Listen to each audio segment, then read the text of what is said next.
Why aren't veterans projected to become MVPs in this upcoming season? That's what I want to talk about. I'm looking at, let's go back to the Olympics. It's the vets. I am talking about the vets. I'm talking about those three guys, LeBron James, Kevin Durant, and Stephen Curry, constantly bailing the U.S. team, the gold medal team. Let's use that standard. Oh, first of all, before we do that, let's go back a little bit. Let's talk about the MVP. What does it mean? Yeah, I'm a little lost. I'm very lost, not a little lost. I'm very lost when it comes to the MVP. Now, the MVP, is it the best player? Is it the most important player? Is it the most valued player? Yes, MVP. What is it? Because usually, I'm looking at the MVP as usually not the best player. Some people say he played the best this season. I don't know what criteria we use to determine that this guy played the best basketball this season. I don't know. I really don't know because it changes all the time.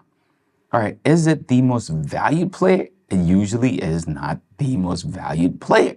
Then we'll consistently have the very same player because the most valued player, it will be LeBron James. There's just so much value around that dude.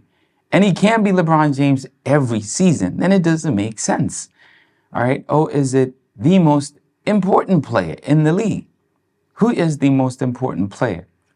Again, I would say it's the face of the league or the faces of the league. They're the most important players. Is it the most important player to the game or what playing the game or what each time they get on the floor, the most important player to their team or the most important player to the league? It's very confusing, man. It's really confusing. That's why every time I hear about the MVP award goes to this guy or that guy, it really confuses me. It confuses the hell out of me. I'm just totally lost. Okay, so let's look at the projections. Let's look at the projections for this upcoming season. You definitely do not have LeBron James, Stephen Curry, no Kevin Durant in the top 5 in terms of who is projected to win the MVP this upcoming season. That leads me to believe that maybe they're looking at they will not meet the required amount of games that they got to play. So maybe it's what management? What am I forgetting? Kawhi management thing. Load management. Why am I forgetting load management? Man, I'm drawing a blank. All right. So is it because of load management? Is it because of injuries? Is it because of, I don't know.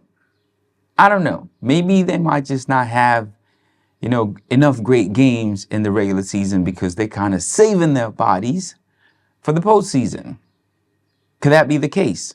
Or maybe could it be what I truly do suspect is the media narrative? Now, the media narrative is always, they looking at, the fresh new face, the most explosive, new guy that's coming up. It's always the next thing. People are looking for the next thing every time. Who is the next MJ? Who is the next LeBron? Who is the next Stephen Curry? Who is the next thing? That fatigue. We want something new. Could that be the case? I heavily lean towards that media narrative. I'm sorry, guys, today I really can't talk. I'm heavily leaning towards that, the media narrative. It's constantly the media narrative, what they trying to push, and they're the ones that actually vote.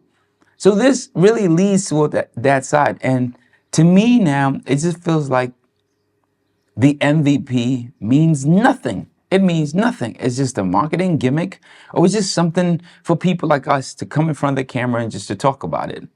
Or maybe we should talk about, and maybe we should say, the guys on the national level, national TV, or international, because they do the national TV in the U.S., but it's international. Everybody watches them. We know what they talk about, and then the rest just kind of like push the same narrative or just go against that narrative. It's just token points.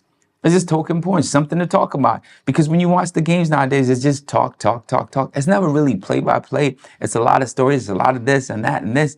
We kind of like fall away from the game. I guess this is the marketing scheme or whatever that may be. But I'm just feeling like, the MVP means nothing right now. But they take it seriously. You know what I mean? When they talk about your legacy and everything, The MVP is always there. You know, how many MVPs? You know, Finals MVP. This. At least the Finals MVP kind of makes sense a little bit, but the regular season MVP doesn't mean anything.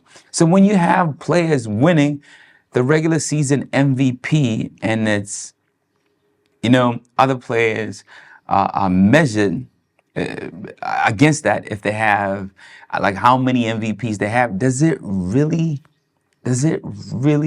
help the game? Does it really help? I don't know what I'm trying to get at, but right now what I'm trying to say is I really don't understand the MVP, and I think the MVP award should not be used as a measuring stick in any way to determine if this player is that great of a player or if this player is ranked above any other player. The MVP to me is just the media's narrative on who is the next big thing.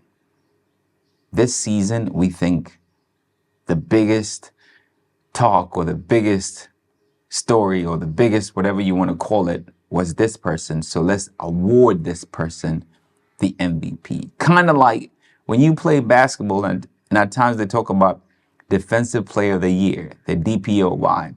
It just doesn't make sense because we saw Rudy get benched twice this year, you know, in the Western Conference Finals and in the Olympics.